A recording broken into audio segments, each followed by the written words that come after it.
12 ciri-ciri umum seorang psikopat. Meskipun salah satu dari Dark Triad ini jumlahnya hanya 1% di dunia, jika penduduk bumi jumlahnya ada 8 miliar, maka 80 juta diantaranya adalah seorang psikopat. Bila penduduk Indonesia ada 273 juta jiwa, maka bisa jadi 2,7 juta diantaranya adalah psikopat. Ini tetap jumlah yang banyak yang harus kita waspadai. Dan ternyata psikopat ini adalah salah satu jenis Dark Triad yang paling berbahaya dibandingkan dengan jenis Dark Triad lainnya. Karena itu sangat disarankan untuk tidak dekat-dekat dengan psikopat atau ketenangan hidup kalian yang akan jadi taruhannya.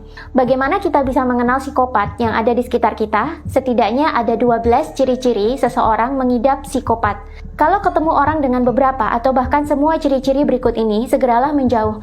Karena bisa jadi dia adalah seorang psikopat. Apa saja ciri-cirinya? Yang pertama, minim bahkan tidak punya empati sama sekali. Psikopat adalah manusia dengan volume materi abu-abu di otak yang sangat kecil, sehingga otaknya sangat minim dalam memproduksi perasaan empati. Bahkan saking minimnya, kadang nampak seperti tidak ada empatinya sama sekali. Karena minim atau tidak ada empati inilah, maka ia cenderung berbuat apapun sesukanya. Ia bisa menyakiti orang lain tanpa berpikir. Ia juga biasanya tidak punya tanggapan fisiologis, seperti tidak mampu merasakan tegang, takut, jantung berdebar, tangan berkeringat, atau gemetar. Yang kedua, manipulatif. Orang psikopat sangat pandai membuat orang lain melakukan apapun yang ia inginkan, baik itu jahat maupun baik. Psikopat juga mampu mempermainkan perasaan orang dengan cara berbohong atau menggunakan teknik-teknik manipulasi lainnya, supaya orang lain mau mengerjakan apa yang psikopat mau dengan sukarela. 3. Memiliki kecerdasan di atas rata-rata. Uniknya, walau otaknya ini minim empati, seorang psikopat justru biasanya nampak cerdas, seolah-olah IQ mereka itu berada di atas rata-rata. Tapi kecerdasan ini kerap kali dipakai untuk melakukan hal-hal yang berbahaya. Seorang psikopat biasanya juga sangat ambisius dan sangat tendensius ingin mencapai apa yang mereka maksud. Karena seorang psikopat itu cerdas, inilah yang membuat mereka akhirnya menguasai skill memanipulasi orang lain secara alami. 4. Arogan dan narsistik. Seorang psikopat kerap tertukar dengan narsistik, karena memang seorang psikopat juga bisa menunjukkan ciri-ciri narsistik. Di antaranya, ia merasa dirinya itu si paling baik, si paling sukses, si paling mapan, si paling pintar, dan si paling-paling lainnya yang bagus-bagus. Seorang psikopat juga biasanya sulit menerima kritik, bahkan ia bisa langsung impulsif menyerang balik orang yang mengkritiknya. Seorang psikopat juga mampu membuat dirinya itu nampak lebih menonjol dibandingkan dengan orang lain dalam suatu komunitas, sehingga perhatian halayak ramai akan tertuju kepada dia. 5. Egosentris. Psikopat adalah orang yang egois. Ia merasa pusat dunia adalah dirinya, dan dia juga merasa semua orang harus mementingkan dirinya dulu di atas kepentingan lainnya. Seorang psikopat juga biasanya tidak mempedulikan batasan dan privasi orang lain. Dia juga tidak peduli bila harus dibenci oleh orang lain. 6. Pandai berbohong. Omongan seorang psikopat biasanya tidak konsisten. Dia pintar berbohong untuk menghindari masalah, mendapatkan simpati orang lain, atau untuk mempesona orang. Seorang psikopat juga tak jarang menutup kebohongannya dengan kebohongan-kebohongan lain, sehingga banyak dari mereka yang juga mengidap kebohongan patologis. 7. Impulsif. Seorang psikopat biasanya cenderung menanggapi sesuatu sesuai dengan apa yang mereka rasakan, tanpa mempedulikan tanggung jawab dan resikonya. Dia menyukai kepuasan instan, dan dia bisa saja tiba-tiba meminta menjalin hubungan, lalu mengakhirinya dengan tiba-tiba, resign kerja dengan tiba-tiba, bahkan berpindah rumah secara tiba-tiba tanpa alasan. 8. Kontrol diri yang rendah. Seorang psikopat bisa saja langsung menyerang atau menyakiti orang lain saat ia marah atau tersinggung. Dia juga tidak menyukai aturan. Aturan, norma, hukum, dan adat istiadat cenderung dia langgar demi kepuasan hatinya.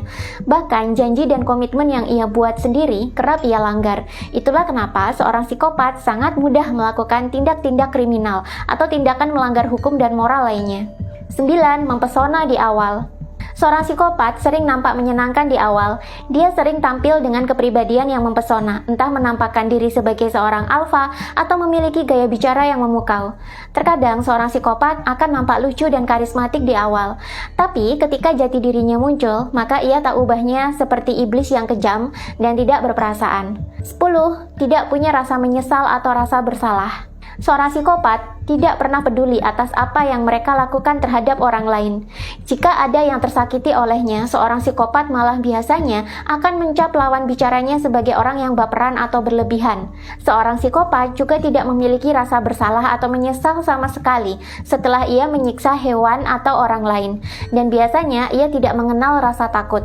11. Hidup bagaikan parasit. Seorang psikopat bisa saja melakukan playing victim di awal, seolah-olah dia adalah korban kejahatan atau kebiadaban orang lain. Seorang psikopat bisa saja mengaku dia adalah korban dijahati oleh teman-temannya atau pasangannya atau rekan kerjanya, padahal dia sudah bersikap baik. Pada kenyataannya, yang troublemaker adalah si psikopat itu sendiri. Ini berfungsi untuk menarik simpati lawan bicara, dan setelah Anda simpati kepada dia, dia akan memanfaatkan apa yang Anda miliki untuk kepentingan pribadinya.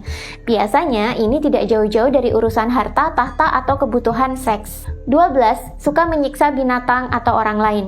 Seorang psikopat kerap menyakiti atau menyiksa orang lain, entah untuk pelampiasan atau ia melakukan itu ketika sifat impulsifnya muncul setelah egonya disinggung orang lain.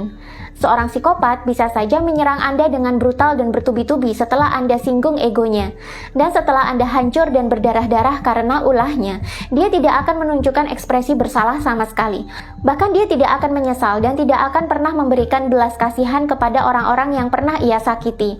Kalaupun dia ditangkap polisi karena dugaan kasus penganiayaan atau pembunuhan, ekspresinya cenderung datar seperti tidak bersalah sama sekali.